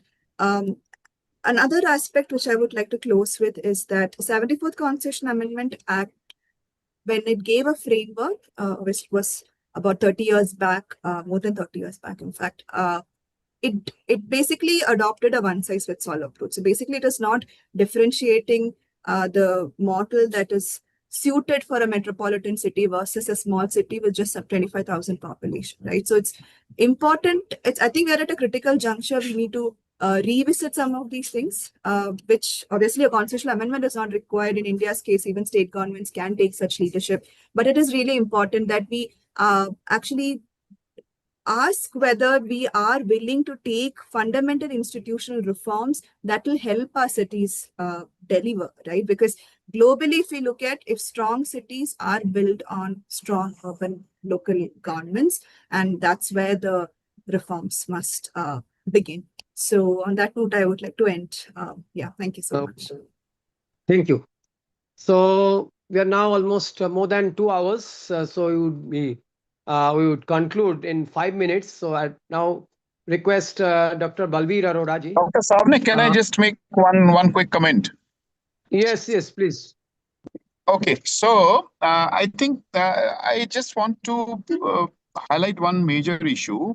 When we talk about powerful mayors, I mean, why Mahmood Mamdani we think is a powerful mayor? It's not just the structure, but it's also the kind of process being unleashed. So power for whom? Because cities in India are and across the globe are centers of huge capital accumulation taking place and where phenomenal surplus is getting generated. So how I look in the Indian context is this power, why I'm so obsessed with this whole question of democratizing this power. How do you democratize this entire process? That is where I think I look the governance framework. This is the first point. The second point, Dr. Souvanic, which is important, is irrespective of the fact whether the city governance is integrated, irrespective of the fact whether there is power, irrespective of all that. But once there is an electoral process, the answerability of the elected mayor or the elected council is far city commissioner or the city manager. And there are phenomenal anecdotes to share. And if time permits, I mean, I'll just take a minute, because while serving in Simla, I remember when we had this massive snowfall, and then we were down with electricity because, the snowfall took toll on the trees, and the tree fell on our wires, and we couldn't restore electricity. And remember that electricity is a parastatal. It is run by a provincial government. So by a provincial government, and I get these calls, regular calls from the people that we are not getting calls. And after 3 days, I tried to explain to a resident that, sir, the electricity department is not under the city municipal corporation. It's a parastatal. Dr. Souvanic, the answer that I got, and that is what reminds what the duality in the system. He said, look, boss, I have not voted for the electricity department. I voted for you. It is your responsibility to ensure that I get electricity. So that duality exists. That's a fundamental question. So once this electoral process, I think that reminds of the fact that whereas this process exists, unfortunately, the whole domain of functionality of the city government needs to be revisited, needs to be reclaimed through different set of processes. Thank you. Thank you. Very, very, very right point which you highlighted, that fractured governance mechanism. So I'd now request Dr. Balveer Arora to share his concluding remarks, and then finally it would be the concluding remarks will be given by our Kirtiji. Yeah, no, I will be very brief because we have had a very rich session with a lot of insights and a lot of one has learned a lot on how these processes can function, could function. The ideas are all there, and yet we don't seem to be making headway. So I think I fully endorse what Tikender Singh Panwar said about democratization. I think power ultimately flows from the people, and we need to keep that in mind when we are looking for solutions, that ultimately self-government, local self-government, and the power that flows from it is where we should be looking at. And I'll leave it at that. It's a very long session. Thanks. And Kirti Bhai will do the honors. Yeah, Kirtiji, your final words No, on today's. no final word. I think, it's a very rich conversation. I think, very enlightened. And I'm very glad that we had such a diverse and knowledgeable panel. As a matter of fact, when there's 2 hours and 15 minutes, and it's a fag end of the day, I wish it could continue for another half an hour, because there is so much that one could learn and so much one could hear and understand. But I think every good thing has to end. So thank you very much. And I really want to keep my promise of thanking everyone individually, because each one has made a tremendous contribution in terms of what we're discussing. So thank you, Balveer sir. Your wisdom is amazing, and I think you give it in such slow motion, and I think that it goes on very well. Thank you, Balveer sir.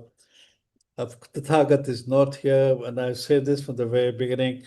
He's at the heart of this whole exercise, that we could put together these 4 webinars, very meaningful one, and get people from all over, people from New York and people from South Africa.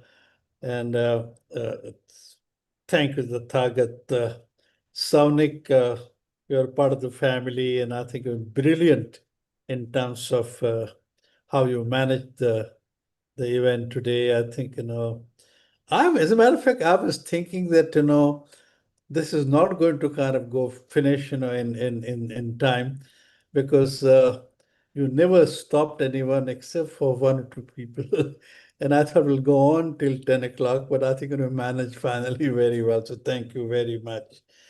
Carlton, I think, South Africa is very meaningful in terms of what we learned from South Africa. And I think our systems are very close parallels. And therefore, I think, continues to learn from what you people are doing. And it's a vibrant democracy. And there is so much to learn from what you said. I think it was very, very interesting. Wafa I was most impressed with you. I was most impressed with you because you brought in some remarkably rich analysis of how system works, what are the differences, how different systems respond to different situations, and what one could pick up and how it works. Very rich, and thank you very much. Ramnath Saab, every time I hear you, I think मुझे अहमदाबाद छोड़ के पुनः जाके बैठना है आपके पास. बस इतना आप इतने होशियार हैं, इतनी अच्छी बात करते हैं, इतना जानते हैं. It's unbelievable. I think every time I think of a webinar, I think of Ramanath Jha, and every time you prove to be simply wonderful. So thank you very much. Vachana ji, I'm very impressed and very happy that you brought in this whole issue of women's role in leadership. And a lot of structural things have happened. I think, the constitutional change that have happened. You're talking about something like 40,000 women out of 80,000 in a position of leadership. And that's a huge, huge force. And I think, to talk about them, to give them roles and responsibility, and I think it's terrific. And Tikender साहब, आप तो बहुत ही होशियार है भाई साहब. Very nice, and I think you bring in lots of theoretical framework. I think in a discussion, and of course I think I think you use this exposure and an effort in Kerala more meaningfully than most people I know. Of course, one of the reasons is this, that he got very deeply involved and very passionate about things. But other thing is this, that every time I hear you, you bring in such enormous amount of insight into how systems work and what you could learn from Kerala, because Kerala is as a matter of fact, as you know very well, I've been pushing Tamil Nadu government, I've been pushing Gujarat government, I've been pushing, the Karnataka government, pushing Andhra Pradesh government to set up state commission on urbanization, and at least Kerala has done it, and I think it's very rich learning from. So I didn't want to take even this long a time, but I have, and thank you very much again for this very rich discussion. This is just the second part of a 4-part webinar series. The third one is coming in 2 more weeks. We will share once again with you the brochure and the poster, invite you again to come in and participate and contribute. Thank you. Thank you very much. Thank you. Thank you. So we'll now close the event. Thank you all.